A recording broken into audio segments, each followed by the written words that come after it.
Queridos amigos, vamos a sentarnos, que vamos a comenzar ya. Y gracias por venir en un día tan lluvioso, por venir todos. Y sinceramente tenemos bastante asistencia. Acaba de llegar Cas Navarro.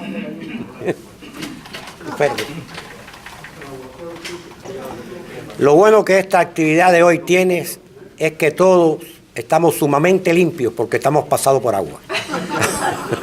Así que estamos puros. Esto es una reunión de puros. Estamos bañados en aguaceros de verano. Bueno, vamos a comenzar. Orlando, Pedro, por favor, tomen asiento.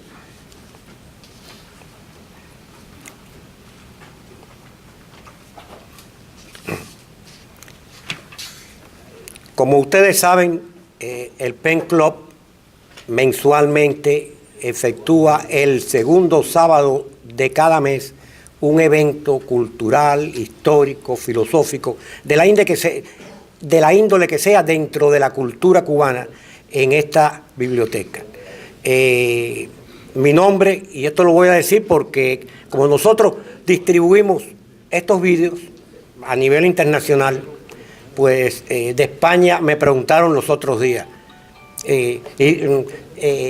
identifíquense porque a veces uno no sabe quién es. Bueno, mi nombre es José Antonio Albertini, en estos momentos soy el presidente del Pen Club de Escritores Cubanos en el Exilio, y aquí me acompañan también el secretario del Pen, Luis de la Paz, y otros miembros del Pen, el presidente de honor Ángel Cuadra, Daniel Pedreira, que es de la directiva, Matilde Álvarez, que es la que preside el comité de escritoras, Sara Martínez Castro, que es del PEN, Blanquita, miembro del PEN, y otros más, Silvio Mancha, también de la directiva, Cas Navarro, una creadora extraordinaria que próximamente estará en una de nuestras actividades.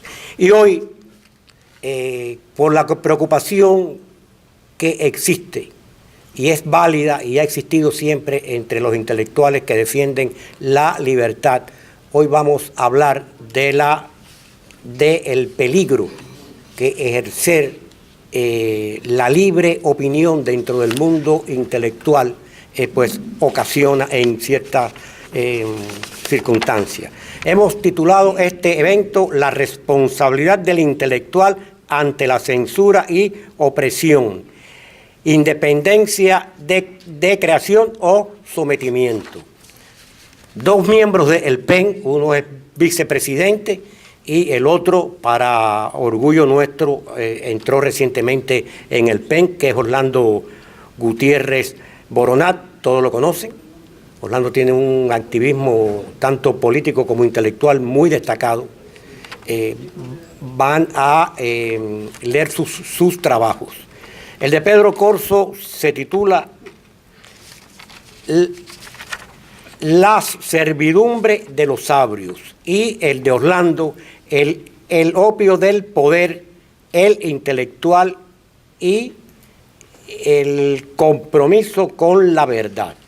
Yo quiero decir algo antes de darle la palabra al primer exponente. Quiero decir algo, y lo dijo Félix Varela.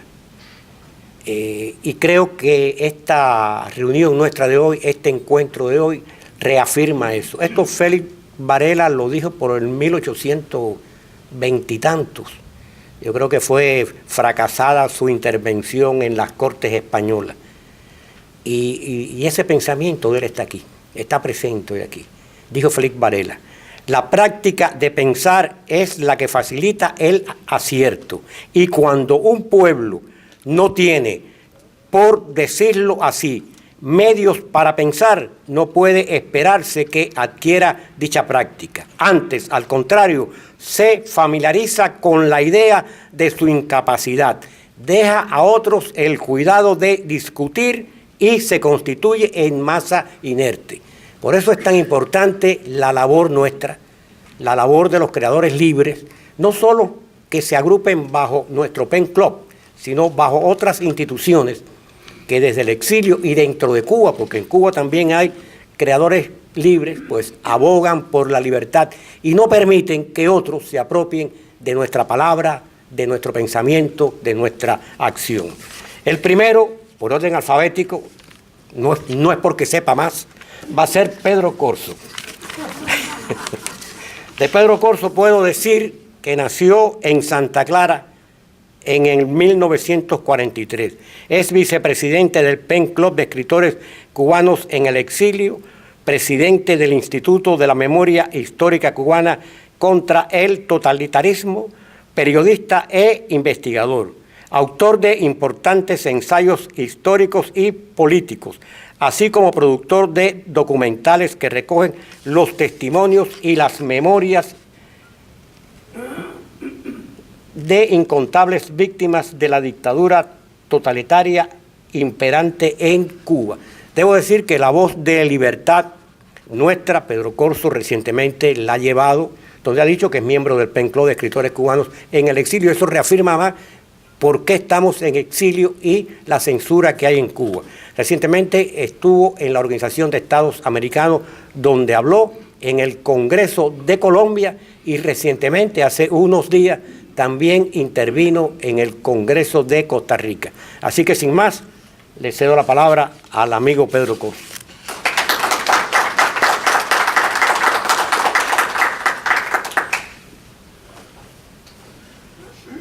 Muy buenas tardes y muchas gracias. Todas esas cosas bonitas que dijo Albertini, las dice hoy porque somos los dos un par de ancianos. Pero cuando éramos jóvenes en el Instituto de Segunda Enseñanza de Santa Clara, él no me decía esas cosas tan gratas. Todo lo contrario, siempre estábamos peleando. Antes que todo, quiero darle las gracias al PEN Club por esta oportunidad y por haber seleccionado un tema tan caliente, un tema tan crítico que en alguna medida nos envuelve a todos y particularmente a los miembros del PEN Club. En segundo lugar, quiero decir que estas oportunidades que se me han brindado recientemente de estar en los lugares que acaba de mencionar Albertini, se lo agradezco a una entidad muy importante que todos debemos conocer, la Comisión Internacional Justicia Cuba, que está haciendo un trabajo muy rico, muy grande, muy vasto, que está metiéndose en todos los huecos legislativos y no legislativos para denunciar los crímenes del régimen de Castro y para procurar que los jerarcas, que los asesinos en serie de la dictadura cubana sean procesados. Ese es un reconocimiento que hay que hacerle a Justicia Cuba como institución y a René Bolio, jurista mexicano, y a Orlando Gutiérrez en particular. Así que agradecido, lo digo aquí públicamente, por esas oportunidades de ayudar a denunciar los horrores y los crímenes del castrismo. Este trabajo, que voy a abreviarlo porque me parece que va a ser un poco extenso, La servidumbre de los sabios, se lo dedico a un sabio que nunca ha sido siervo.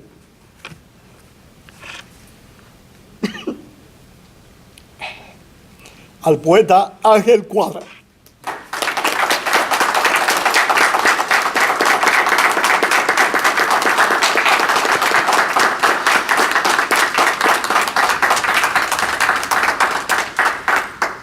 Yo me emociono con mucha facilidad. Yo les pido disculpas, pero no lo puedo evitar. Eso tal vez sea parte de tener más años que Albertini, que ya tiene mucho. Pero realmente lo dedico a Ángel Cuadra porque si alguien ha enseñado en este proceso un compromiso moral profundo con la verdad y con la patria, es el poeta que está ahí sentado. No, es que es una realidad. Esto no es una coba. A través de los tiempos, numerosos intelectuales han padecido de una falta de identidad con los déspotas. Los eruditos, supuestamente más cultos, sensibles e ilustrados que el resto de los mortales, que supuestamente disfrutan de un mayor discernimiento sobre el hacer y pensar humano, son proclives, en muchos casos, a ser magnetizados y seducidos por los autócratas. Y cuando sucede, estos ilustrados, que se prestan como siervos, solo tienen ojos y oídos para quien ejecuta la fuerza y no para quien libere y cultiva el pensamiento en oposición al despotismo. Todos los que estamos aquí hemos padecido de esos pensadores que piensan solo en beneficio de la dictadura que lo oprime a ellos, que nos oprime a nosotros y oprime al pueblo en general. Esto obliga a pensar que la real o supuesta inteligencia del intelectual, junto a la elevación de espíritu que se le atribuye, no debe conducir a suponer que todos poseen un elemental sentido de la justicia o capacidad para un análisis realista de una circunstancia determinada. Tampoco la necesaria comprensión de la condición humana, y menos aún que posean el más privilegiado de los sentidos, el sentido común. Ayer hablé con un intelectual venezolano. Todos los días hablo con otro intelectual venezolano aquí presente, Alexis Ortiz. Pero ayer hablé con uno en particular, Horacio Medina, que me extraña que no haya venido porque me dijo, el tema que escogió el PEN Club es muy importante porque yo siempre me he preguntado por qué los que supuestamente piensan más y mejor son tan proclives a ser siervos de los dictadores. No obstante, y esto es curioso, es el intelectual, militante o contestatario, no importa que esté con el régimen o en contra del régimen, el que más arriesga y pierde ante un gobierno autoritario. El creador está en Torre de Marfil, con atmósfera aséptica, refugiado en un oscuro cuartucho o en una inmunda celda, estará perdiendo libertades a un ritmo superior al de cualquier otro ciudadano. Es una realidad. El intelectual es el que utiliza más que ninguna otra persona el derecho a la libertad de pensar y actuar sin restricciones. Por lo tanto, en un régimen autoritario, él es el que sufre y el que más padece esas limitaciones. Sus libertades para asociarse, debatir, expresarse y cuestionar serán cercenadas. Su arte, sin distinción de forma de expresión, quedará encasillado como agresiva fiera que solo podrá actuar en la forma y el tiempo que el entrenador disponga. Su capacidad creativa se extinguirá junto a la de aprender a hacer crecer los horizontes y el jugar con los demiurgos de la propia imaginación. Por eso vemos que bajo un régimen autoritario, aún los pueblos creativos, los pueblos que tienen una historia rica de pensadores, producen menos. La literatura disminuye, la creación pictórica se agota. O sea, vemos como la música, Cuba, que ha sido históricamente un gran generador de ritmos musicales, de excelentes cantantes, de fabulosos intérpretes.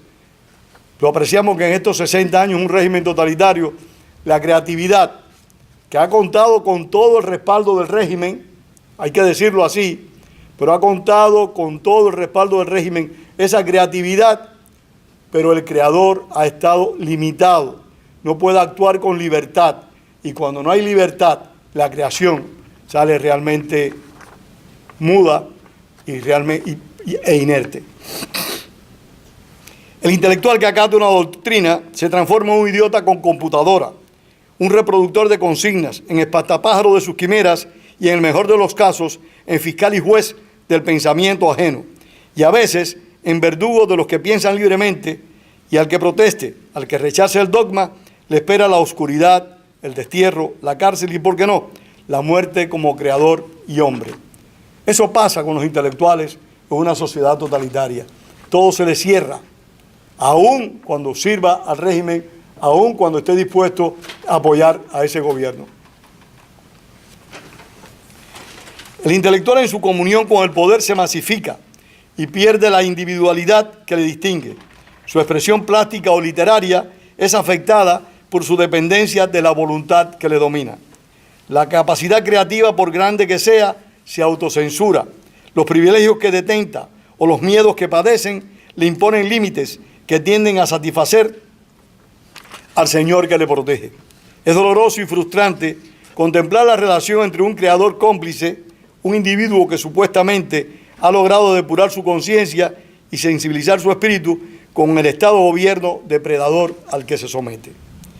¿Cuál es el motivo de que muchos de los que crean para las élites asuman conductas propias de la masa informe y coloidal ante el poder? Esta es una interrogante digna de los psicólogos más avesados. Yo siempre me he preguntado, por ejemplo, yo nunca pude entender a Julio Cortázar, lo digo aquí públicamente. Sus libros son, para mí, como diría el poeta Abel Ibarra, son muy intrincados, muy complejos. No lo entiendo.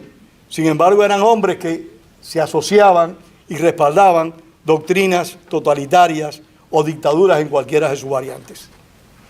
Y eso lo vemos también con los pintores abstractos.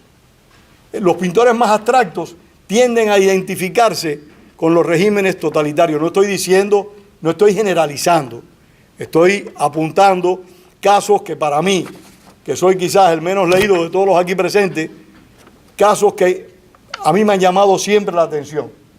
Hombres que crean cosas muy complejas, que crean cosas para las élites intelectuales, que solo esas élites lo pueden entender, respaldan a gobiernos dictatoriales que se identifican con el populismo más fuerte y más rancio. Perdón. Sin embargo, al parecer, en la condición del titulado creador orgánico, llamamos creador orgánico a ese intelectual, a esa persona que se identifica con una dictadura, con un caudillo, no actúa por su conciencia porque la ha perdido en base a la sumisión a la cual está sometido. Sin embargo, al parecer, en la condición del titulado creador orgánico, ese que se somete a un tirano, hay un recóndito receptáculo que atesora un primitivismo vulgar y cruel. Un sitio donde tempestuosas pasiones aguardan por alguien que, al tensarlas, les provoque reacciones que obnubilarán su conciencia crítica. Probablemente, desde los orígenes de la civilización, cuando los brujos sometían con conjuros para la conveniencia del cacique, hasta el fin de la especie, existan intelectuales subyugados por la fuerza, atraídos por una imagen mesiánica que les impide el conflicto de la duda.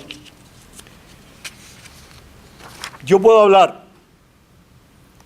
de muchos intelectuales cubanos, que en el año 59, y aquí presente hay unos cuantos que tienen mi edad y un poco más, y pueden rectificarme si cometo un error, en el mismo año 59 se prestaron para que todo lo que Fidel Castro dijera y determinara, lo acataron. Fueron periodistas cubanos, no voy a decir nombre, periodistas cubanos los que más agasajaron a Fidel Castro.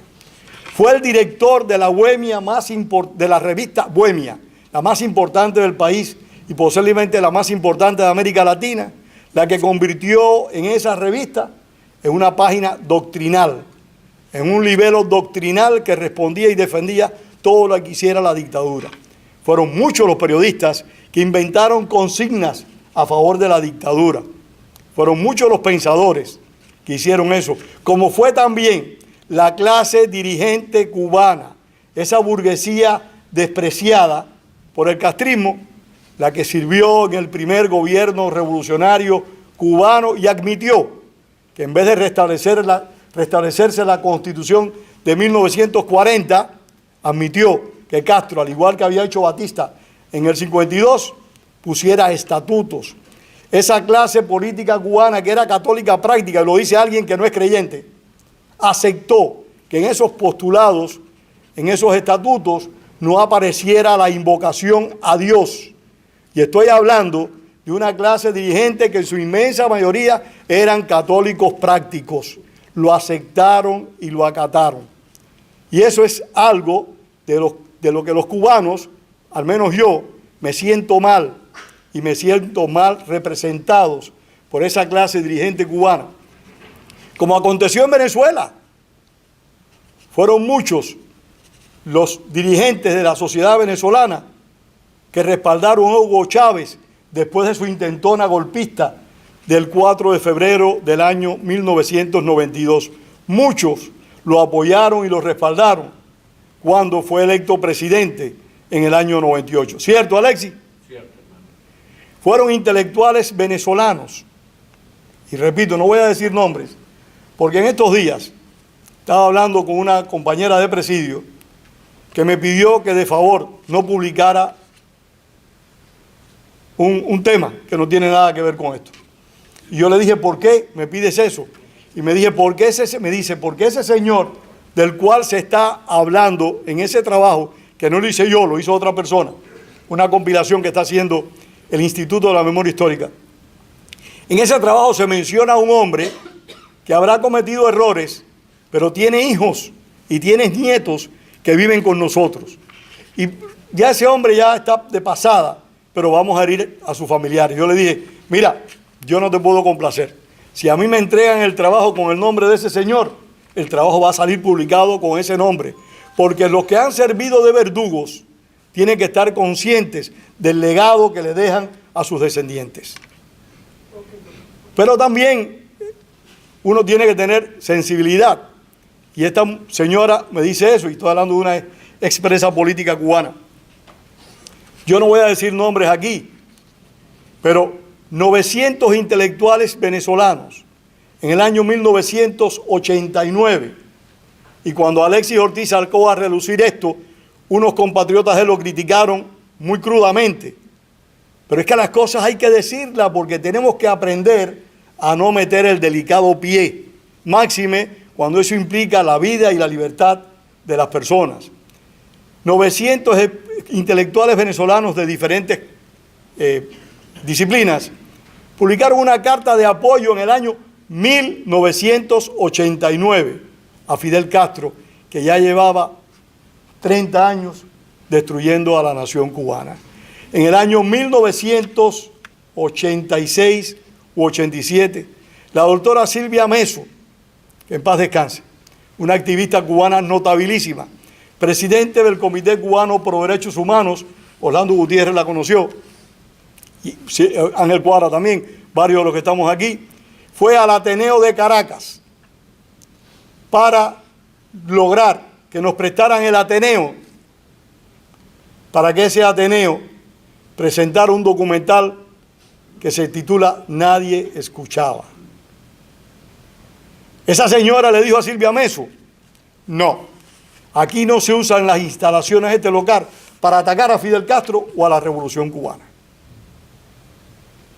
Estamos. La periodista venezolana Isa Doble, que en paz descanse, si acaso lo merece, cuando dirigió, sí, fue muy mala persona, con los cubanos en particular. Yo también la conocí, lamentablemente. La señora Isa Doble, cuando dirigió Venezolana de Televisión, llevó a Fidel Castro varias veces a sus programas y uno no sabía si aquellas personas, ¿qué eran? Por la manera en que ella atendía a Fidel Castro. Esa señora que le pedía la cabeza a los cubanos que éramos anticastristas, y esto forma parte del trabajo, con el permiso, porque estoy hablando de la corrupción moral de muchos intelectuales. Esa señora, con una tranquilidad horrible, nos atacaba cuando gana Hugo Chávez, apoyó a Hugo Chávez. Pero al tiempo, cuando ella vio que Hugo Chávez estaba haciendo en Venezuela lo que Fidel Castro estaba haciendo en Cuba hacía más de 40 años, se le viró a Hugo Chávez. Y Hugo Chávez le impidió que accediera a Fidel Castro. Le hizo una carta pública a Fidel Castro diciéndole que quería verlo y que Hugo Chávez se lo impedía. Fidel Castro, por supuesto, no le contestó, también se le viró a Fidel Castro. Esos son los intelectuales que no podemos dar el lujo de respetar, porque sirven a las dictaduras con mucha tranquilidad y ayudan, como dice el escritor José Antonio Albertini, ayudan a que la tinta siga matando gentes. Y eso es extremadamente grave cuando uno escribe, pinta o habla para defender una dictadura o para defender un déspota.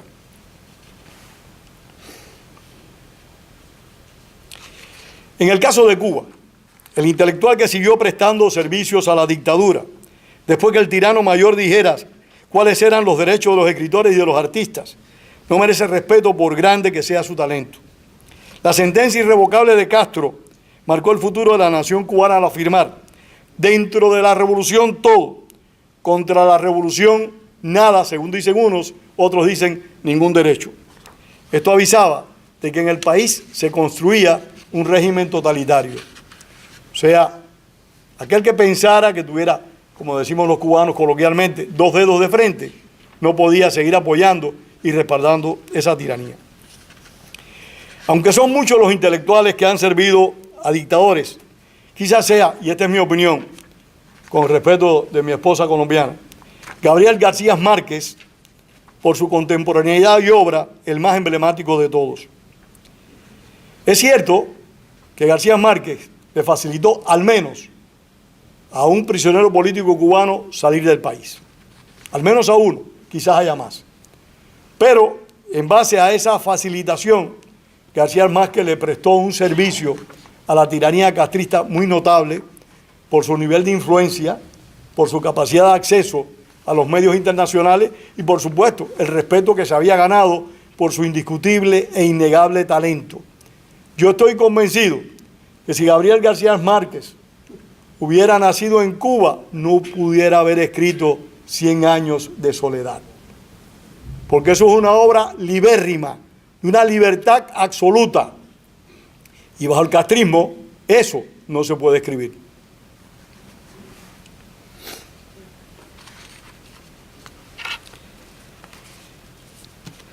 Ya lo dije, que las características del primer gobierno revolucionario, formado por muchos académicos, por muchos profesores,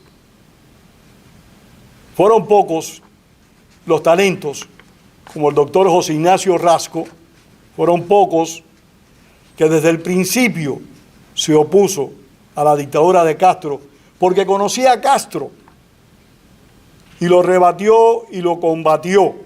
Fueron muchos los que apoyaron a Castro, pocos los que tuvieron el coraje de enfrentar y denunciar sus acciones, como fue algo que yo siempre uso como referente, el doble juicio a los pilotos aviadores militares, que porque a Castro le dio la gana, después que estas personas fueron condenadas, él dijo que eran condenas muy benignas y ordenó celebrar un nuevo juicio.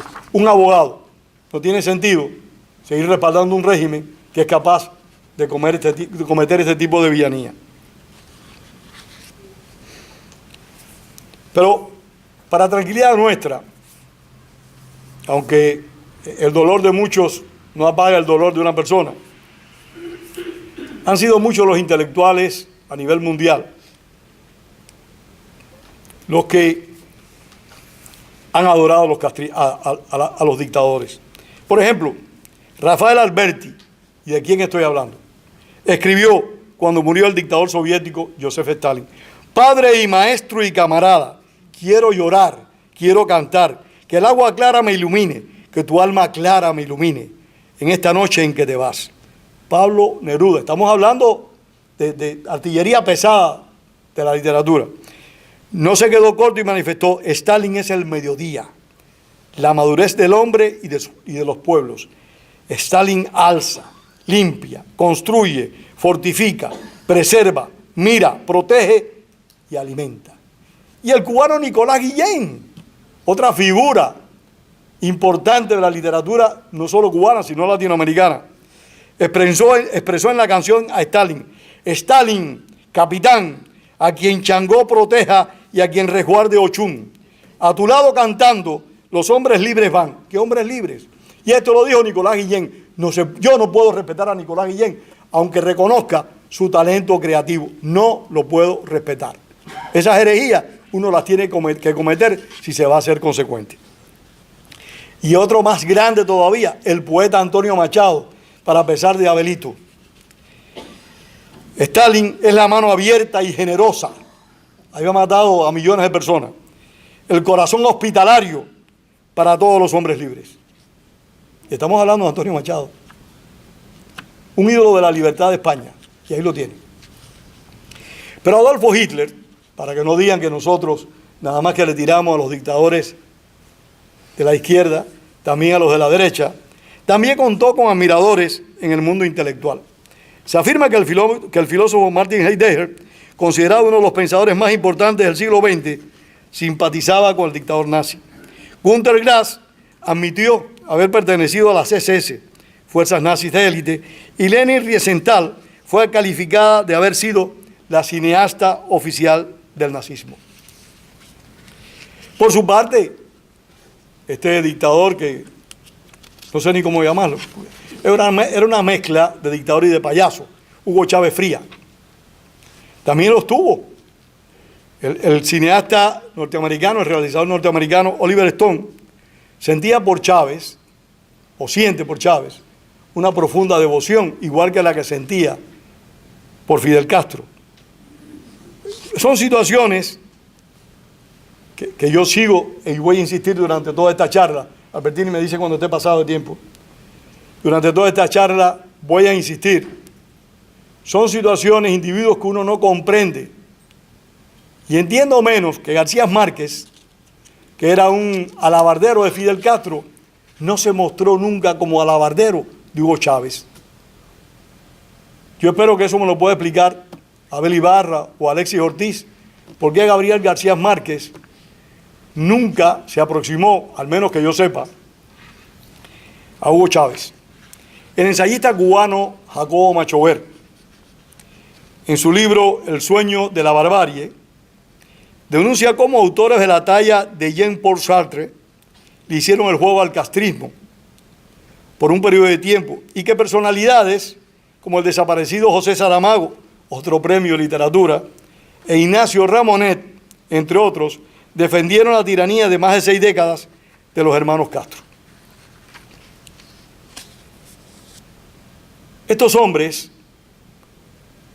y estas mujeres también han preferido ignorar los padecimientos de los pueblos de los dictadores que ellos han defendido. Les pongo el ejemplo. Todos estos intelectuales han conocido de los errores de todas estas personas. Ellos han estado participando, directa o indirectamente, en todos estos abusos. En un régimen de fuerza con fundamentación ideológica, el intelectual corporativo se autosomete a un maniqueísmo aberrante. Está en la obligación de crear para los objetivos que establezca el Estado y el partido, porque ambas expresiones llegan a convertirse en una unidad indivisible. La capacidad creativa, por grande que sea, se autocensura. Los privilegios que detenta o los miedos que padecen, porque estas personas también sienten miedo. No quiere decir que ellos no tengan miedo, que no se sientan inseguros, que no estén temerosos. Les imponen límites que tienden a satisfacer el Señor que les protege. Es doloroso y frustrante contemplar la relación entre un creador cómplice, un individuo que supuestamente ha logrado depurar su conciencia y sensibilizar su espíritu, con el Estado gobierno del depredador al que se somete.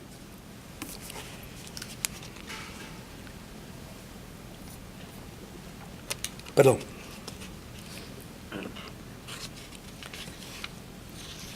El intelectual, sin relación con su talento, no está exento de ser fácil presa de promesas e inclinarse a los sueños y utopías más quiméricas. Por eso, a pesar de sus cualidades creativas, cuando se identifica con una causa, padece síntomas de una especie de agudo enamoramiento. Porque realmente, eso que leímos ahora mismo, los escritos de estos poetas tan famosos, parecen que son expresiones a una pareja, a una persona que se ama, no parecen manifestaciones hacia un político.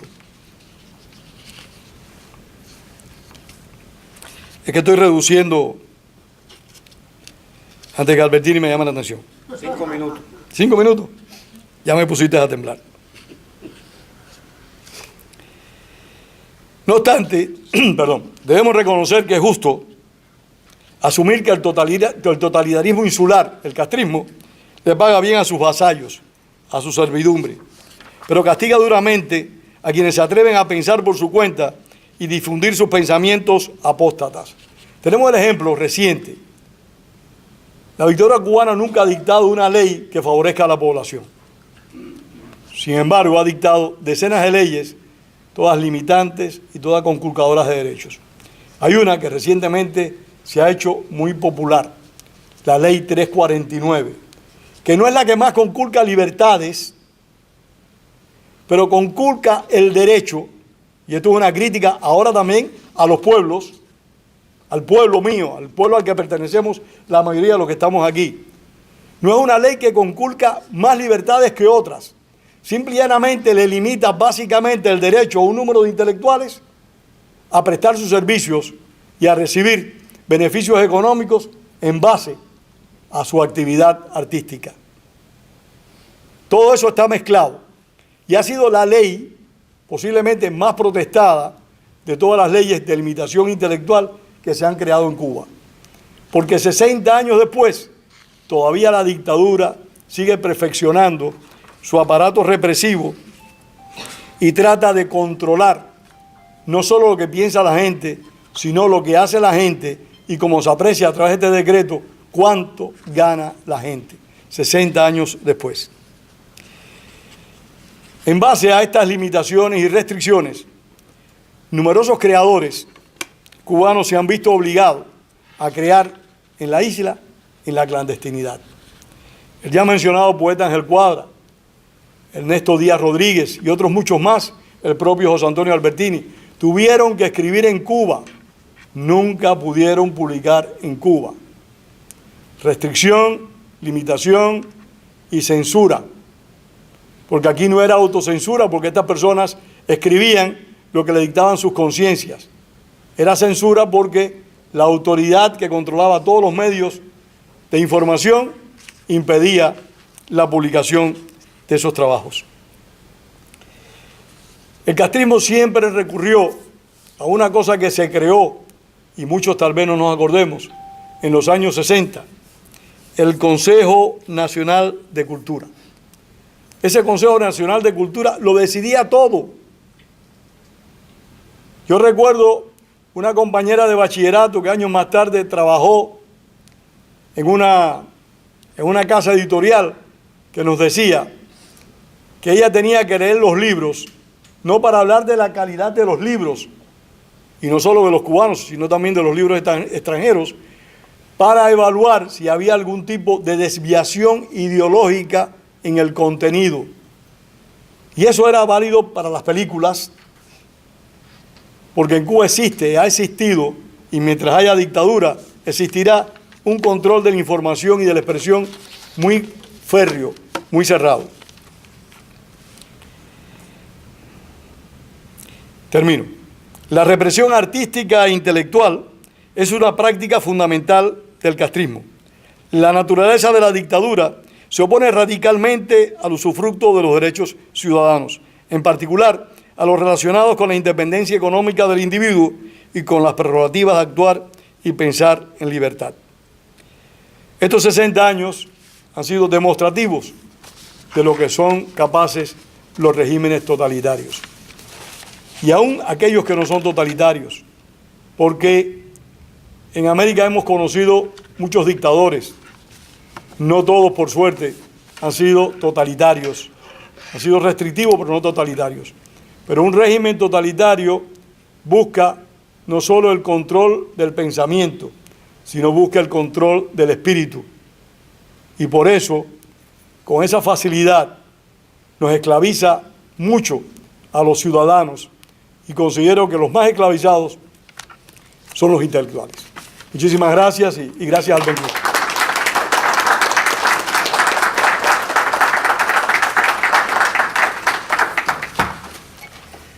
Ahora sigue el doctor Orlando Rodríguez Boronat. Debo decir... No me le cambie el apellido. Gutiérrez, oye, que estoy con él, mira, lo tengo aquí, Orlando.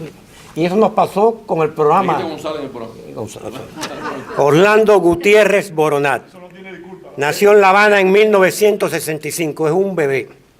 Salió exiliado de su país con sus padres en 1971. Desde temprana edad comenzó a militar en la causa por la libertad de Cuba. Tiene un doctorado en Filosofía de las Relaciones Internacionales de la Universidad de Miami, una maestría en Ciencias Políticas de la Universidad Internacional de la Florida y 2 títulos en Comunicaciones y Ciencias Políticas. también obtenidos en la Universidad Internacional de la Florida.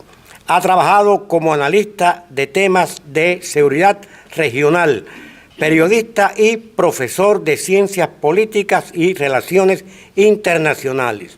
Es autor de 4 libros y sus artículos han aparecido en publicaciones de relieve en Estados Unidos y la América Latina. Uno de sus libros, Cuba, hacia la gran nación, fue condenado a la hoguera por un tribunal castrista en 1903. Y, sin más, el doctor Orlando Gutiérrez, no me equivoqué, Boronat, con ustedes.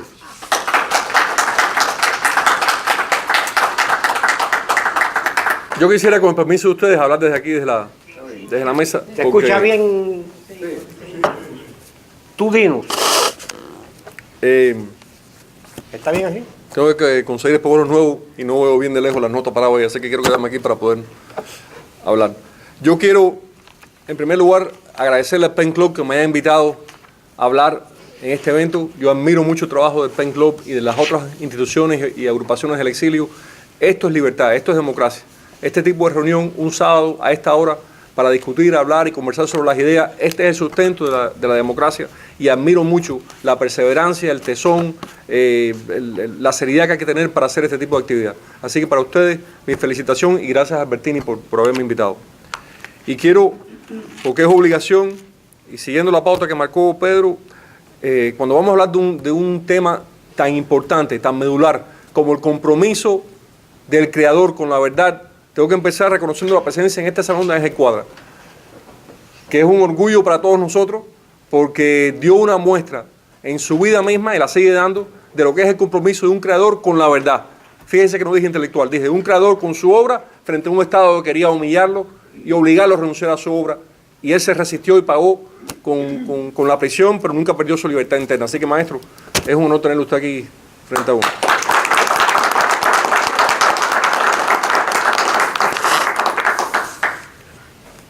Yo quiero partir exactamente de donde Pedro dejó el asunto.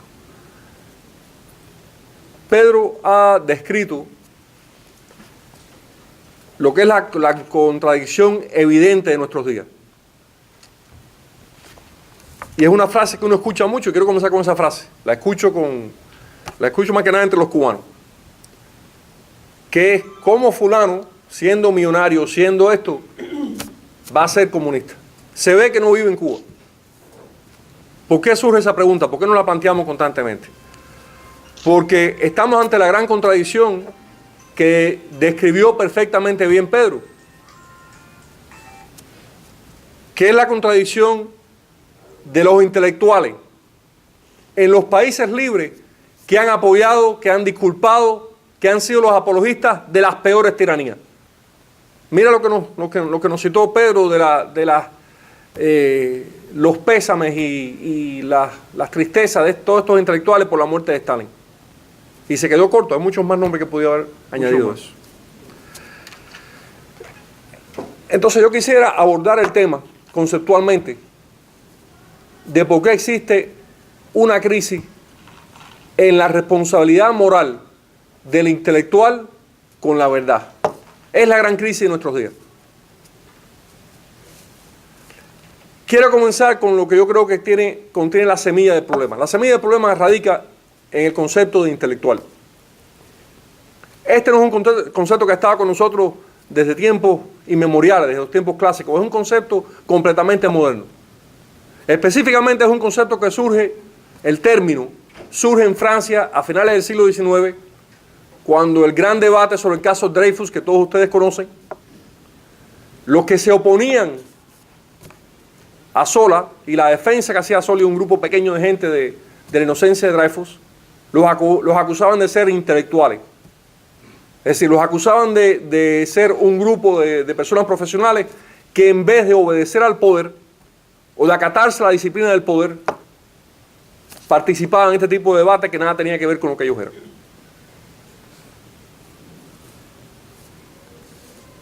Y los que combatían a Emilio Zola, que era la mayoría de la clase intelectual francesa, entendía y eran herederos de una tradición anterior que comienza con Luis XIV, con la corte de Luis XIV, que era que el intelectual tenía que estar pegado al poder, que el poder legitima al intelectual, que sin el poder el intelectual no tiene vigencia. Entonces la crítica Solá está rompiendo una tradición que nos demuestra que el poder valida al intelectual. Es decir, que la verdad la define el poder. Esa es la premisa subyacente del mundo moderno. La verdad está definida por el poder. Pero dentro de eso hay una tradición clásica de la cual también somos herederos, muy antigua, que dice que no, que la verdad existe por sí misma en sí, y que la verdad corresponde a la naturaleza ordenada del universo, que la verdad es un valor en sí mismo y no tiene que ser definida o justificada por el poder. Es más, que la verdad y el poder están enfrentadas. Y las grandes historias que definen nuestra identidad como civilización, ¿cuáles son? Sócrates enfrentado al poder, Jesús enfrentado al poder. Esas son las dos historias clásicas de Occidente. Esa es la que define nuestra mentalidad. O Sócrates o Jesús contra un poder que ha erosionado la verdad y que no vive según la verdad. En 1955, un gran pensador francés, judío, Raymond Aron, escribió un libro que ya está olvidado, pero que es un libro fundamental, que se llamaba El opio de los intelectuales. Recuerden ese libro, escrito en 1955. Y Aron decía, ha sucedido algo aún peor desde el tiempo de Solá hasta ahora. El marxismo se ha convertido en una pseudo religión. El marxismo se ha convertido en una doctrina sobre el universo, sobre el poder, que está basada en una serie de errores filosóficos fundamentales, pero que ha sido acogida por los intelectuales, porque da una explicación muy sencilla, muy fácil. Hay un gran filósofo polaco, Kolakowski, que decía que el marxismo es la ciencia de los vagos. Es decir, que el marxismo da una explicación fácil, fanática, de lo que es la verdad y lo que es el poder, ¿no? Pero decía Aron, esta pseudo-religión ha sido acogida por la clase intelectual por dos razones. Primero, porque valida permanentemente el hecho de que el poder es el que define la verdad y valida su relación con el poder, la de esta clase. Pero en segundo lugar, porque libera al pensador del compromiso ético, del compromiso moral. No hay una ética trascendente en el marxismo, como todos sabemos, no hay una moral trascendente en el marxismo. La ética y la moral responden a estados de conciencia que van ascendiendo y desapareciendo en la medida que cambian las relaciones de producción. Entonces, el intelectual, el trabajador de ideas, y nos remontamos a los sofistas de la Grecia clásica, que eran los que decían que todo estaba en el poder de la palabra, que no había ninguna verdad trascendente en la palabra. El que cree en el poder de la palabra por la palabra en sí, ya se le quitó cualquier tipo de impedimento ético o moral o espiritual. Le quitaron los frenos. Y Aron decía, la pseudo-religión marxista está socavando lo que es la principal contribución de Occidente a la historia universal, que es la separación entre el poder y la conciencia, la separación entre el César y el Papa. El marxismo los unifica en una doctrina que no es una religión, es una pseudo-religión, y que niega la independencia de la conciencia.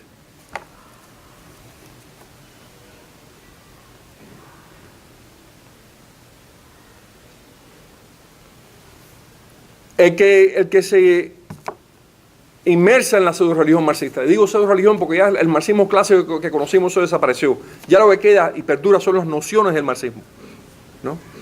Y es muy fuerte, lo estamos viendo en este país. El que se inmersa dentro de la pseudo-religión marxista se convence de que está nadando siempre a favor de la corriente. Hay una serie de leyes históricas que van a transformar la realidad y yo soy parte de esas leyes históricas. El mismo Che Guevara, cuando uno lee los escritos de él está convencido que él es parte de una ola que viene a cambiar el mundo y él es parte de esa ola aunque lo destruya él también, ¿no? La tensión entre la verdad y mi comportamiento, mi conducta y lo ético, eso se acabó en el marxismo. Y decía Aron que eso era muy atractivo extremadamente atractivo para esta clase intelectual. Simone Weil decía de que el marxismo era una religión primitiva. Inferior, decía exactamente. Porque había reducido las definiciones de lo trascendente a nociones emotivas. ¿Cuáles son las dos nociones emotivas? ¿Cuáles son los avatares del pseudomarxismo intelectual en estos momentos? El culto es al poder. El poder es el Dios. Porque solo desde el poder se puede prevalecer en un universo caótico, en el cual no hay ningún orden y en el cual la verdad es relativa. ¿Y cuáles son los avatares del poder? Los avatares del poder son el dinero y la violencia. En nuestra sociedad no vemos un culto recurrente al dinero y la violencia. Cuando decimos, no, hay una contradicción, mencionaba Pedro Oliver Stone, hay una contradicción. Oliver Stone es un gran creador, sabe hacer películas, pero se pasa la vida alabando a todos los dictadores del mundo y vive esplendorosamente bien. O Sean Penn, otro más que conocemos. En la mente de Dios no hay contradicción. La realidad es que la única verdad es el poder. Y el poder tiene dos expresiones, el dinero y la violencia. El dinero lo tienen en Estados Unidos, la violencia la admiran en Marcos, en Fidel Castro, en Che Guevara. Entonces adoran también esa violencia. Y sueñan con el día que esa violencia transforme la sociedad y ellos se queden arriba en esa transformación. Esto ha contribuido a lo que es la gran crisis de lo que llamamos el intelectual hoy en día. La crisis, cuando decimos no, la responsabilidad del intelectual ante la censura y la creación, pero hay algo, si hay una matriz de la cual viene esta crisis. ¿Cuál es la matriz? El divorcio entre el intelectual y la acción. Alguien que piensa que está subordinado a leyes predeterminadas, metahistóricas, que ya han determinado el fin de todas las cosas. Alguien que no cree que la conducta, la ética tiene ningún significado real en el terreno político. Alguien que cree que la libre voluntad no existe, que la libertad no existe. No puede actuar, es decir, no puede crear algo nuevo. No puede actuar de manera impredecible y se convierten en terriblemente predecibles y se va ahogando la creatividad. Un ejemplo perfecto de eso está en Sartre. El culto de Sartre a la violencia. Que hasta Frantz Fanon, que fue el gran ideólogo de los algerinos y de Frente de Liberación Nacional, le cogió miedo al culto a la violencia de Sartre. La adoración de Sartre con el Che Guevara, que lo llamó el hombre más completo que ha dado el siglo XX. ¿Por qué? Porque Sartre es el típico intelectual que se ve imposibilitado de actuar porque no creen que ninguna de sus iniciativas tendrá algún impacto social trascendente y por ende ven la violencia que él es incapaz de generar la forma de limpiar toda una situación en la cual él se siente agobiado. Yo creo que el símbolo de lo que estoy tratando de explicar ahora, ustedes recuerdan hace algunos años cuando la Mercedes-Benz sacó una campaña, el símbolo de la campaña de Che Guevara, y rápidamente tuvieron que retirarlo por la controversia que causó. Bueno, ese es el símbolo del mundo en el cual estamos viviendo. ¿Cuál es la expresión si es bochornoso que un intelectual en un país subordinado acata el poder y baje la cabeza entre el poder, en un país esclavizado? Más bochornoso aún es un intelectual en un país libre que apoya el poder que oprime ese intelectual. En este país hay una expresión de esa censura. Esa expresión es la corrección política. Political correctness le están diciendo. Que es el espíritu de cuerpo, el espíritu de pensamiento de la clase intelectual que impone por el control que tiene de los medios de prensa, los medios de entretenimiento, de la escuela, impone una serie de criterios que no responden a un pensamiento filosófico riguroso, sino que responden a las nociones de la pseudo-religión. Entonces hay algunos iluminados entre esta clase intelectual, Noam Chomsky, Dawkins, el lingüista que habla sobre filosofía, historia y religión, aunque no tiene ningún entrenamiento para hablar de eso, o el físico que determina que Dios no existe, cuando todo lo que ha hecho es estudiar la materia, pero se sienten facultados por la ideología para poder comentar sobre toda la realidad. Y esta gente han dominado desde los años 40 para acá el currículo de las escuelas en Estados Unidos. Entonces nos preguntamos, bueno, ¿cómo es que tantos jóvenes están apoyando a Bernie Sanders? ¿No? Y lo digo sin ningún tipo de resquemor, aparte de la ideología caduca que defiende, las cretinadas que dice. ¿Cómo no se aplica el pensamiento crítico a un Bernie Sanders? ¿Por qué tantos jóvenes lo están siguiendo? Bueno, es que esos jóvenes han sido preparados, sus mentes, para seguir a un Bernie Sanders. Porque no les han enseñado historia, no les han enseñado geografía. Si le enseñaron historia ideológica. Hay que ver los libros de texto de historia en Estados Unidos lo que están enseñando. No les han enseñado geografía. Cuando yo daba clases en FIU, yo tenía que preguntarle a los estudiantes cuántos sabían dónde estaba el Mediterráneo y cuántos países había en el Mediterráneo. Porque no lo sabían, no se les había enseñado.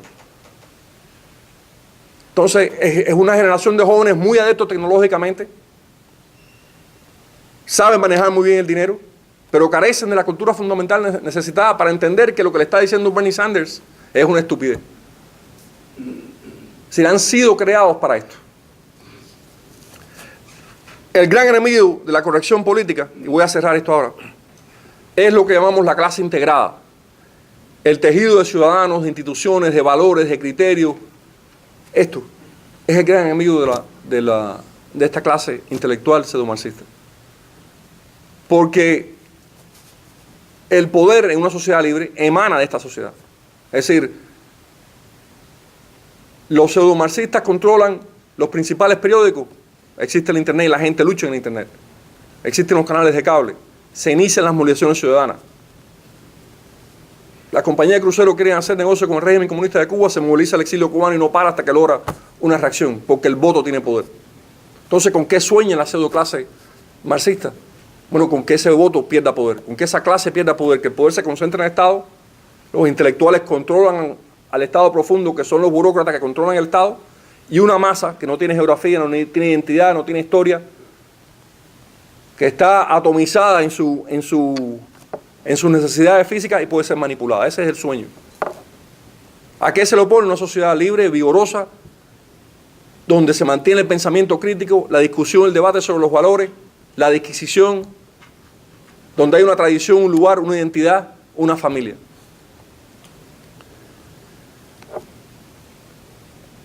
Lo interesante es que ha sido esta clase integrada, lo que también llamamos la clase media, y no se define por términos económicos, sino por su actuar dentro de la sociedad y dentro del Estado. De esta clase media integrada han surgido los grandes pensadores.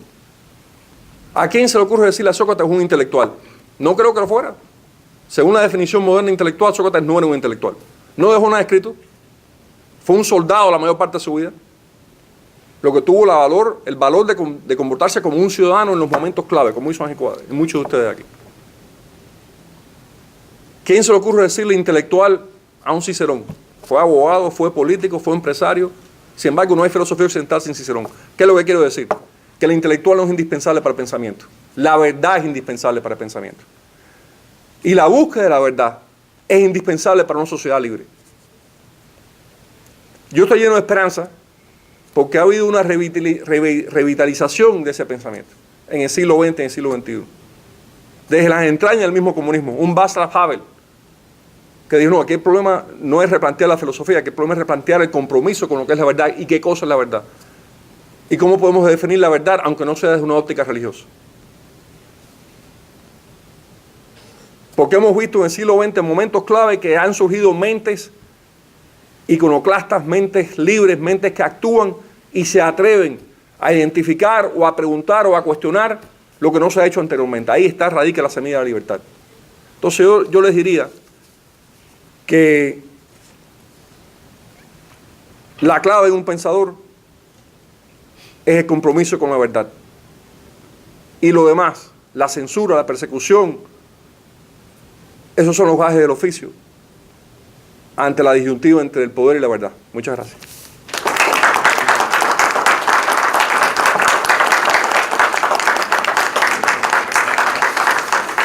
Gracias a Orlando, gracias a Pedro Corzo y vamos a intercambiar preguntas y respuestas entre los asistentes y los panelistas. Yo quiero decir algo antes.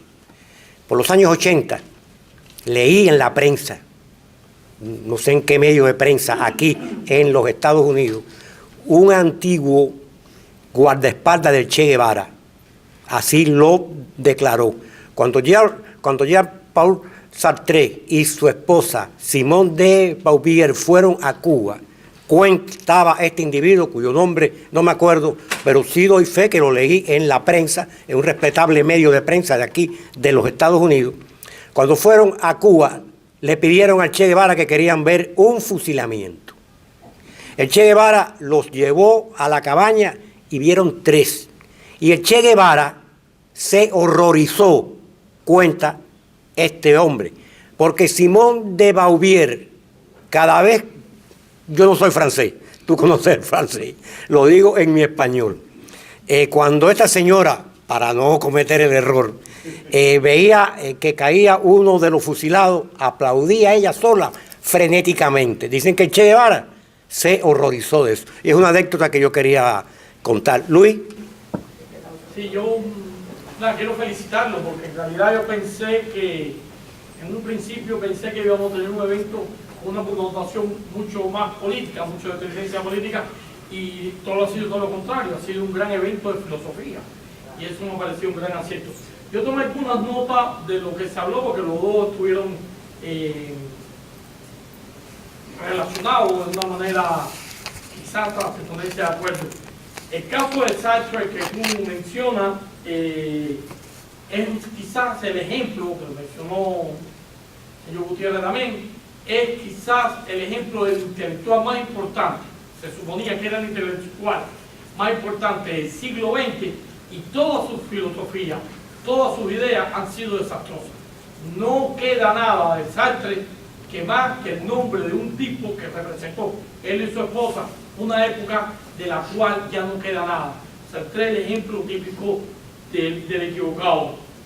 Y es cierto que el poder aúpa, y el poder desde la Edad Media, el mismo Miguel Ángel y los demás pintores del Renacimiento se unían a la gente que estaban en el poder, porque ese poder le iba a dar un estatus social y le va a dar dinero para poder realizar sus frescos y sus obras. O sea que el poder siempre aupado es también una manera de comprarte, una manera de atarte. Bueno, por eso muchos se han sumado y han apoyado al régimen de izquierda. En el caso del siglo XX, como se mencionó al mismo Guillén, y se mencionó a Neruda, etc. Quitando esos intelectuales, hubo otros que, como el mismo Knut Hamsun, que apoyó a Hitler, pensaba que si él se reunía con Hitler lo podía ayudar a cambiar y a cambiarle la mentalidad con respecto a lo de la guerra, y lo que hizo era apoyarlo, porque no se dio cuenta, Knut Hamsun se reunió con Hitler. En el caso, para no extenderme en esto, quiero mencionar dos cositas más. Se está conmemorando el 70 aniversario del intelectual que no está a tono con su época. El 70 aniversario de la publicación de 1984, la gran novela de Orwell.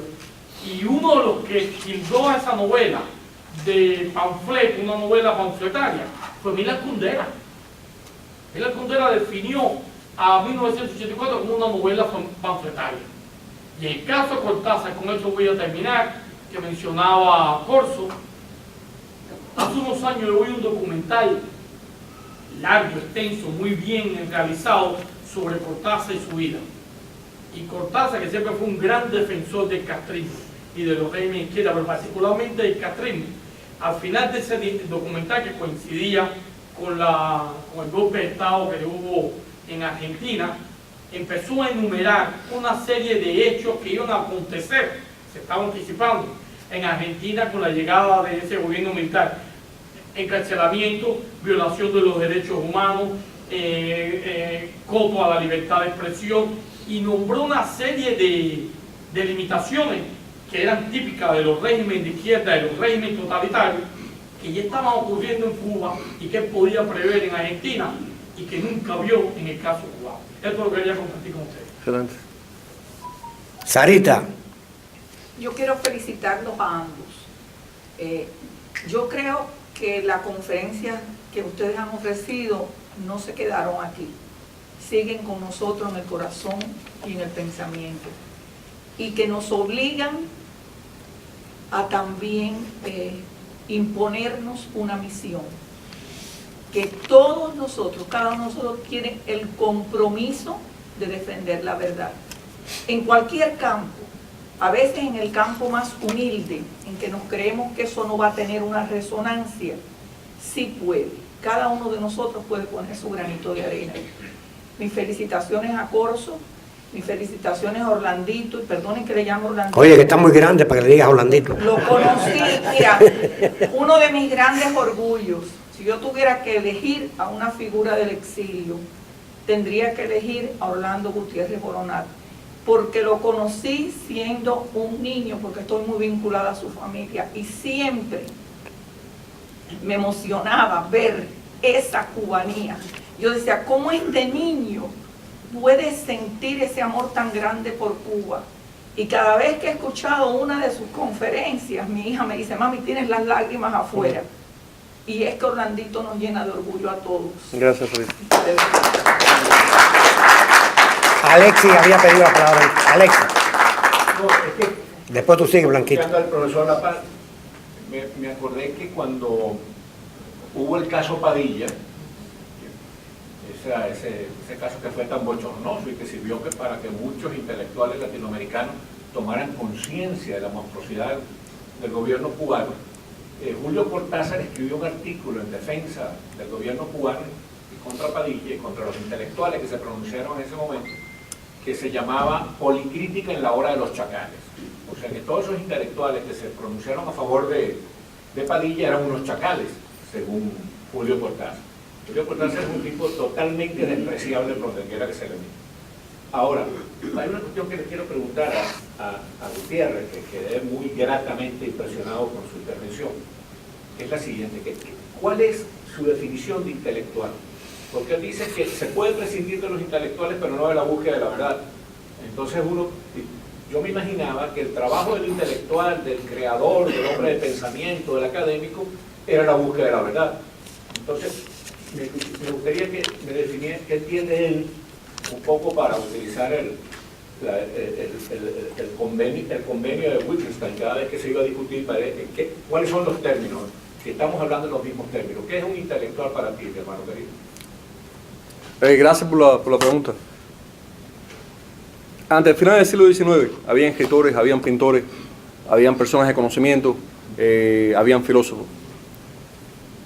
Marx lo que afirma es que la filosofía termina con él.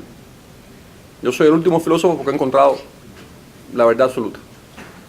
Y después de mí no tiene sentido la filosofía porque es la expresión de, como ustedes saben, normas de producción que se van relevando en el tiempo. Cuando llegan al poder los bolcheviques, creo que en el primer congreso de los intelectuales, a lo mejor estoy equivocado en ese dato, Lenin dice la frase famosa: ya no hace falta filósofo, hace falta trabajadores de las ideas. Entonces surge esta noción de que el escritor, el pintor, el historiador, todos van en una sola clase que se llama la clase intelectual, y que esa gente trabaja en ideas, porque la idea es otra expresión de la materia. Entonces lo que quiero decir es que, lo que acaba de decir también Sarita, todos los seres humanos tienen una obligación ética y tienen algo que le es natural, que es la búsqueda de la realidad y la búsqueda de la verdad. Y el literato, el historiador, el escritor, tiene también ese compromiso ético, quizás a mayor grado porque entiende un poco mejor o ahonda un poco más en esa realidad.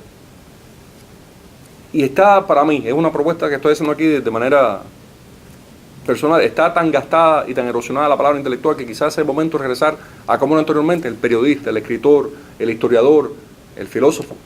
Sí, sí hacen falta filósofos, gente que se comprometan a buscar la verdad y que se enfrenten a eso. Y es lo que estoy tratando de proponer, ¿no? Blanquita estaba antes. Sí, bueno, mi caso es distinto. Yo fui profesora por 23 años y en la actualidad mis alumnos me llaman madre adoptiva. Acabo de enterarme de un caso en Nueva York de un profesor que es el director de la high school, que va a la escuela, a las clases, le dice al estudiante, a la maestra, que no puede usar la palabra Dios jamás. La otra es que no puede acercarse a un estudiante que tenga problemas, que el estudiante tiene que venir a donde está ella para ver qué problema. Tampoco puede darle espalda cuando va a escribir en la pizarra. Ella estaba leyendo en el libro la parte que mencionaba a Dios y tuvo que saltar ese párrafo. Lo que le ha llevado que ahora, que terminan las clases en junio, no siga trabajando más en ese high school. Pero no ha sido ella la única profesora, otros se están retirando también. Gracias, Blanca. Yo quisiera aportar algo Sí. previamente. Yo tomé el curso de entrenamiento para las clases de AP, las clases de Advanced Placement, son las clases que dan en el high school que son equivalentes de coger crédito universitario. En esa clase de entrenamiento, el profesor, él dijo, citó no sé qué cosa del libro de historia, y yo, eso está incorrecto históricamente. Y él me dijo a mí, y le dijo a la clase entera, dice, mire, todos sabemos que aquí hay errores. Ahora, si queremos avanzar bien en la clase, ¿ok? Lo voy a traducir del inglés, me dijo, citen bastante a Mao y no mencionen a Jesús. Pero esto es Cuba. Lo que aquí es una sociedad libre que se defiende, luche. Está pasando en otras Ese escuelas. nunca se me olvida, citen a Mao y no mencionan a Jesús. Yo le dije, pero ¿quién tiene más relevancia histórica, Jesucristo o Mao Zedong? Desde el punto de vista histórico, empírico. Esa es la crisis que estamos viviendo, es la crisis de los llamados intelectuales. Primero estaba Abel Ibarra, enseguida. Abel. Bueno, primero para agradecerle a Pedro Corso, que siempre menciona a Venezuela, porque él modernizó su pensamiento cuando estuvo viviendo allá. ¿Cómo es? Porque tú modernizaste tu pensamiento cuando viviste en Venezuela. Eso es una gran verdad. Yo venía de la edad de piedra. No, según lo has confesado. Porque claro, vivir en las costas cubanas siempre tiene algunas secuelas en la mente de cualquiera, incluso de nosotros que no hemos vivido la desgracia cubana, sino por afecto con gente como usted. Y gracias por mencionar siempre el asunto venezolano y el hecho en el cual muchos intelectuales, animales en proceso de extinción, según nuestro amigo Gutiérrez, que firmaron la carta de bienvenida a Fidel Castro. Perdóname, Abelito, perdóname, Albertini. Carta que no solo la han firmado intelectuales venezolanos. Hay muchos intelectuales cubanos, algunos actualmente exiliados, que firmaron cartas reclamando fusilamientos. No solo apoyando a un dictador, sino reclamando y apoyando fusilamientos. Cubanos, no solo venezolanos. Sí, bueno, yo conozco un personaje que no voy a nombrar, que participó, como si fuera el circo romano, de un fusilamiento en la cabaña, a donde fue invitado por Che Guevara, pero no viene al caso nombrar. En todo caso, quería agradecerte eso porque nos permite dejar una evidencia, que es que ninguno de estos tres venezolanos que estamos aquí en este momento firmó esa carta. Y entre otras razones, por eso fuimos perseguidos, después, no solamente por el régimen de Hugo Chávez, que era el enamorado eterno de Fidel Castro, sino por los propios intelectuales venezolanos que eran exégetas de la Revolución Cubana. Pero otra cosa que quería comentar, después de este agradecimiento contigo, Pedro, es un comentario con el doctor Gutiérrez.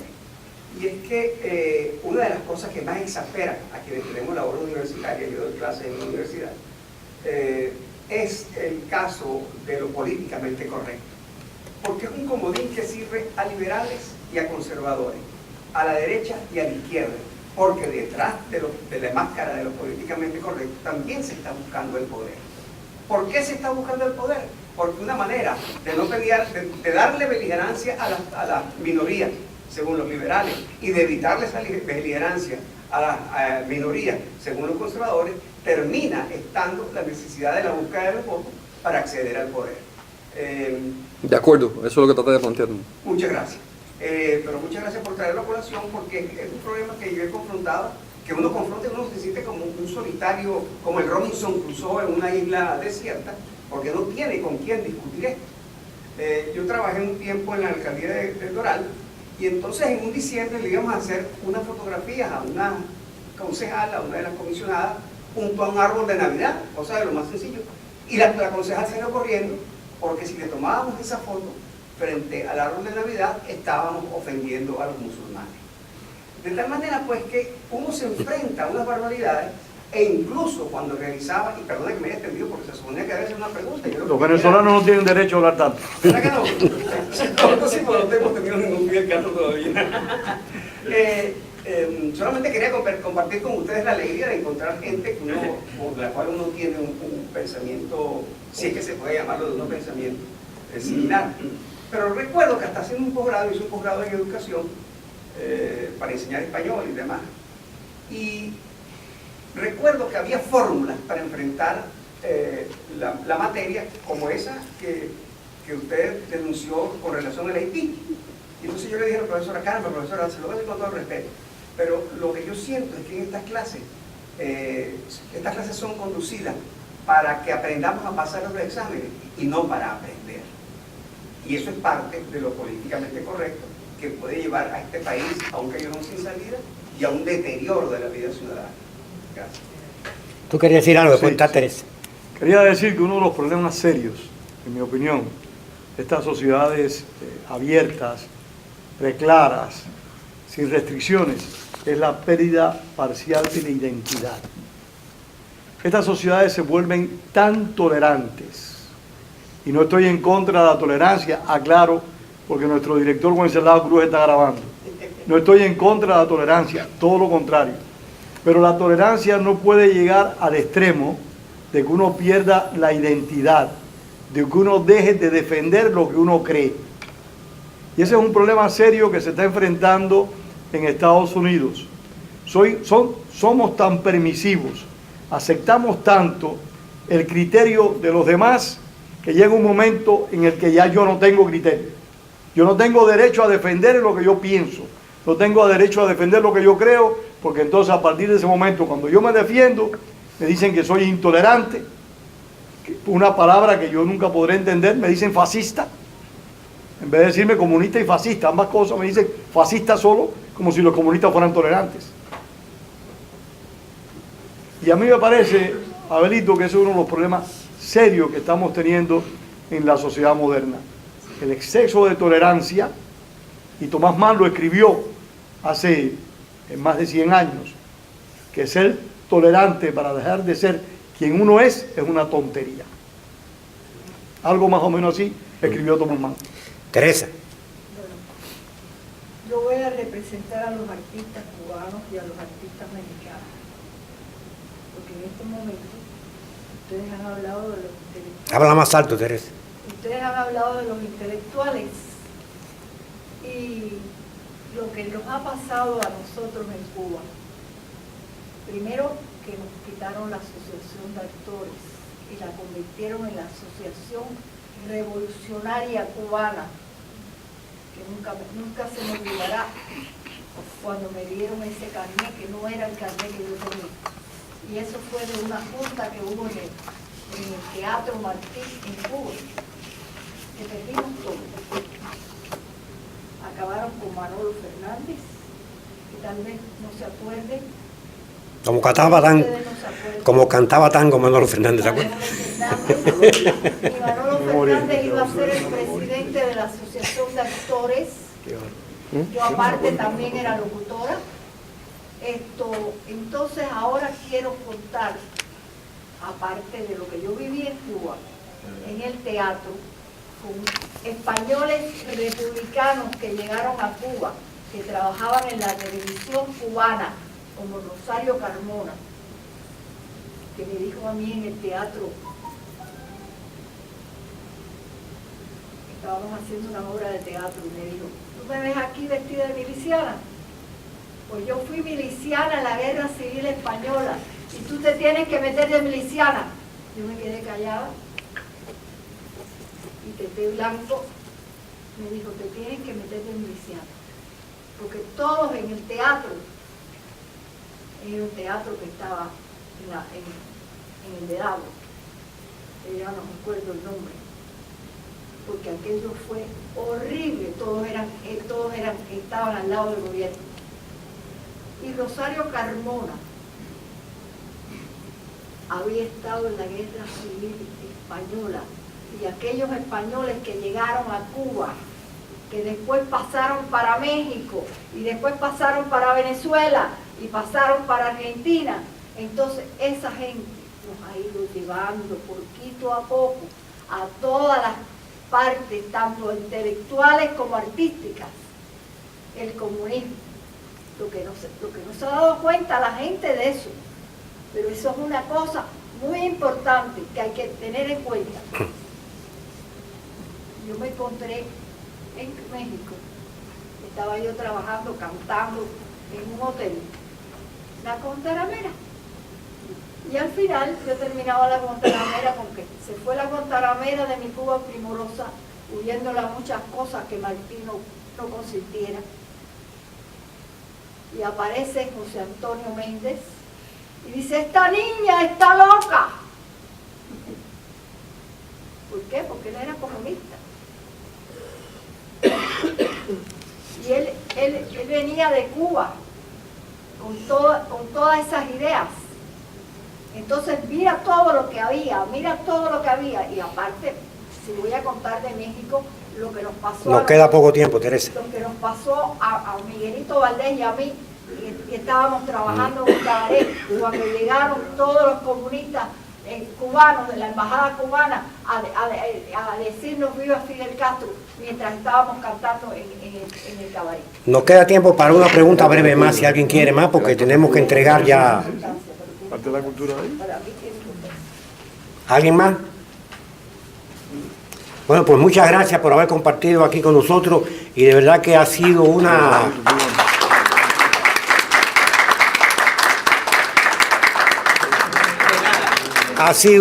una velada, una jornada muy creativa y muy aleccionadora. Gracias a todos por haber estado aquí y particularmente nos sentimos orgullosos del Pen Club y que el Pen Club promueva este tipo de actividades. Gracias a Orlando Gutiérrez, gracias a Pedro Corso por su participación y a todos ustedes por la asistencia.